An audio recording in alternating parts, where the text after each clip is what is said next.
Welcome to the Real Estate Espresso Podcast, your morning shot of what's new in the world of real estate investing. I'm your host, Victor Menashe. On today's show, we're talking about a tectonic shift that's happening in virtually every community in North America. There's a lot of development land available in the core of major cities.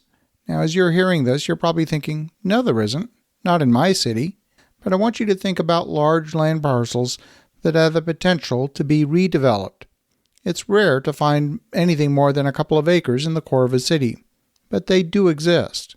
What I'm seeing are the handful of shopping malls that have become functionally obsolete in each community. These shopping malls are every 4 to 5 miles apart, and many of them are dying. At one time, they had 1 or 2 anchor stores, maybe a Kmart or a Sears department store.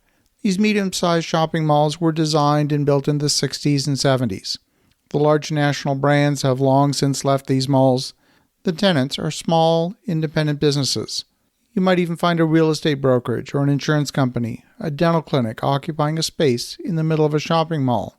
There might be a pharmacy or a walk-in medical clinic. This type of use is no longer the shopping mall experience for which the space was designed. Once an anchor leaves a mall, it's unlikely that a new anchor is going to be induced to occupy that space, at least not this year, not in 2021. I've seen major development firms acquire shopping malls with a view to redeveloping those sites.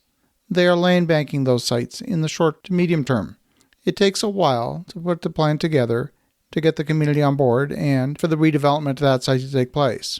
Now, I don't typically give you, our listeners, homework, but today I'm going to give you homework. This homework is for anyone who's truly interested in forecasting what's going to happen in their community. So if this describes you, you want to pay close attention. The assignment's pretty simple. Your mission, should you choose to accept it, is to document all of the dead or dying shopping malls.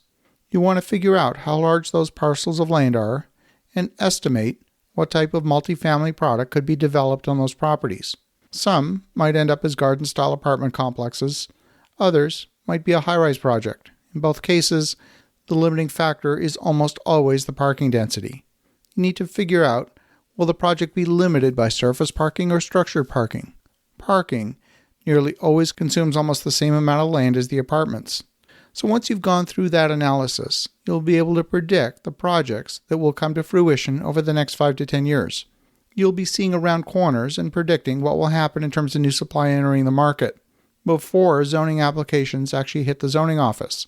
The next thing to pay attention to are all of the dead or dying office buildings, and make a determination which ones have the potential to be converted into residential, which hotels have the potential to be converted to senior housing, and the ones that are functionally obsolete and can't be repurposed at all.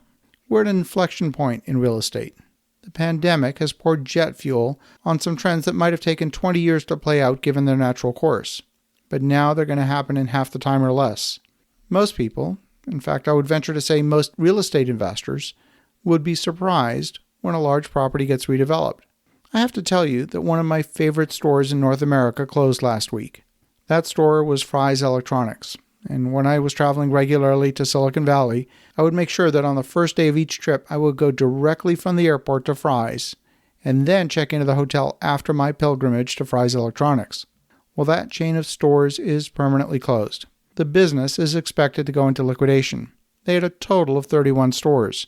These were big box stores, many of them located on large plots of land. For example, the location in Sunnyvale is on 13.5 acres. The one in Phoenix sits on 7 acres. This is prime real estate in excellent locations.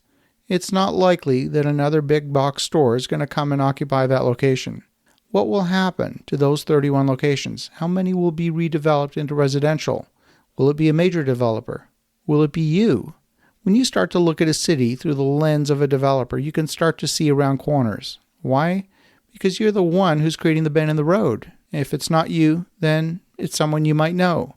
You see, there are people out there trying to wholesale houses. What if you could be the first to get to the table to get a great deal on a patch of land that might be highly sought after? If this homework assignment resonates with you and you learned something from it, drop me an email. I'd love to hear from you and hear what you learned. You can connect with me at victor@victorjm.com.